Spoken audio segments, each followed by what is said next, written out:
10. Cette rencontre gâchée qui les a rendus incapables de s'embrasser a-t-elle vraiment eu lieu? Se rappelle-t-elle encore, Chantal, ces quelques instants d'incompréhension? Se rappelle-t-elle encore la phrase qui a troublé Jean-Marc? Car l'épisode a été oublié comme des milliers d'autres. Environ 2 heures plus tard, il déjeune au restaurant de l'hôtel et parle gaiement de la mort. De la mort? Son patron a demandé à Chantal de réfléchir sur une campagne publicitaire pour les pompes funèbres Lucien Duval. Il ne faut pas rire, dit-elle en riant. Et eux? Ils rient? Qui? Tes collègues. L'idée en elle-même est si évidemment drôle de faire de la publicité pour la mort. Ton directeur, ce vieux trotskiste, tu dis toujours qu'il est intelligent. Il est intelligent, logique comme un bistouri. Il connaît Marx, la psychanalyse, la poésie moderne. Il aime raconter que dans la littérature des années 20, en Allemagne ou je ne sais où, il avait un courant de poésie de quotidien. La publicité, selon lui, réalise a posteriori ce programme poétique. Elle transforme les simples objets de la vie en poésie. Grâce à elle, la quotidienneté s'est mise à chanter. Que trouves-tu d'intelligent dans ces banalités? Le ton de provocation cynique avec lequel il est dit. Il rit ou il rit pas quand il te dit de faire de la publicité pour la mort.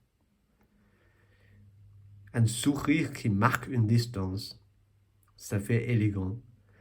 Et plus tu es puissant, plus tu te sens obligé d'être élégant. Mais son sourire distant n'a rien à voir avec un rire comme le tien. Et il est très sensible à cette nuance. Alors, comment supporte-t-il son rire à toi? Mais, Jean-Marc, que crois-tu? Je ne ris pas. N'oublie pas, j'ai 2 visages. J'ai appris à en tirer un certain plaisir. Mais en dépit de cela, avoir 2 visages, ce n'est pas facile. Cela exige un effort. Cela exige une discipline.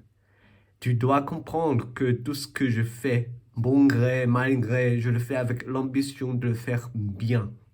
Ne serait-ce que pour ne pas perdre mon emploi. Et il est très difficile à travailler à la perfection et en même temps de mépriser ce travail. Oh, tu le peux, tu en es capable, tu es génial, dit Jean-Marc.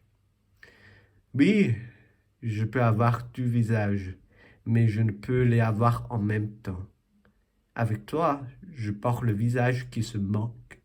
Quand je suis au bureau, je porte le visage sérieux.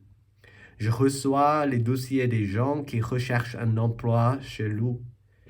Je dois les recommander ou donner un avis négatif. Il y en a parmi eux qui, dans leurs lettres, s'expriment en un langage si parfaitement moderne, avec tous les clichés, avec le jargon, avec tout l'optimisme obligatoire. Je n'ai pas besoin de les voir et de leur parler pour les détester. Mais je sais que ce sont eux qui vont travailler bien et avec zèle.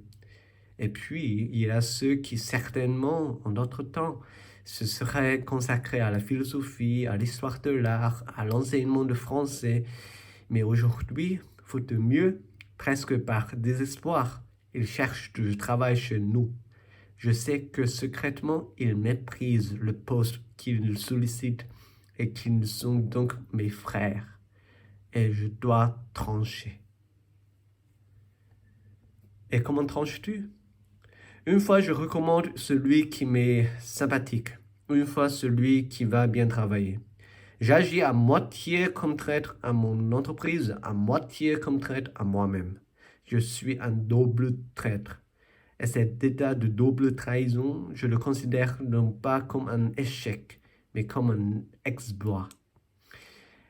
Car pendant combien de temps encore serai-je capable de garder mes deux visages? C'est épuisant.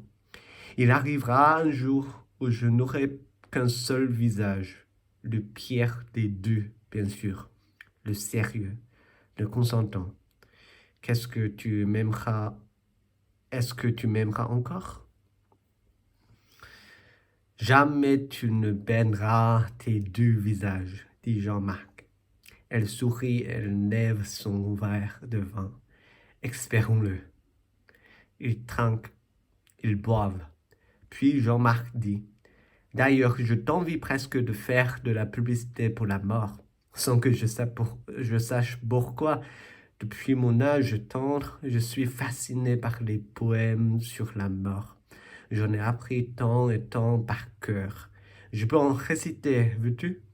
Tu pourras les utiliser. Par exemple, ces vers de Baudelaire, tu les connais forcément. Oh mort, vieux capitaine, il est temps, levons l'encre, ce baie nous ennuie. Oh mort, appareillons-nous. Je connais, l'interrompt Chantal. C'est beau, mais pas pour nous. Comment? Ton vieux Trotsky aime la poésie. Et quelle est la meilleure consolation pour un bourron que se dire ce baie nous ennuie? J'imagine ces mots au néant au-dessus de la porte des cimetières. Pour ta publicité, il suffirait de les modifier légèrement. Ce baie vous ennuie. Lucien Duval, vieux capitaine, assurera l'appareillage.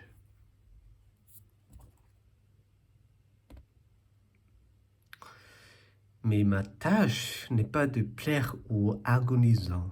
Ce ne sont pas eux qui vont solliciter les services de Lucien Duval.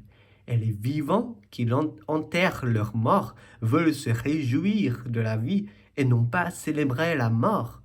Retiens bien cela. Notre religion, c'est l'éloge de la vie. Le mot vie est le roi des mots. Le mot roi entouré d'autres grands mots. Le mot aventure, le mot avenir et le mot espoir.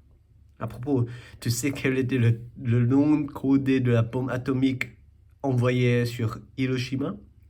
Nitopol. C'est un génie, celui qui a inventé ce code.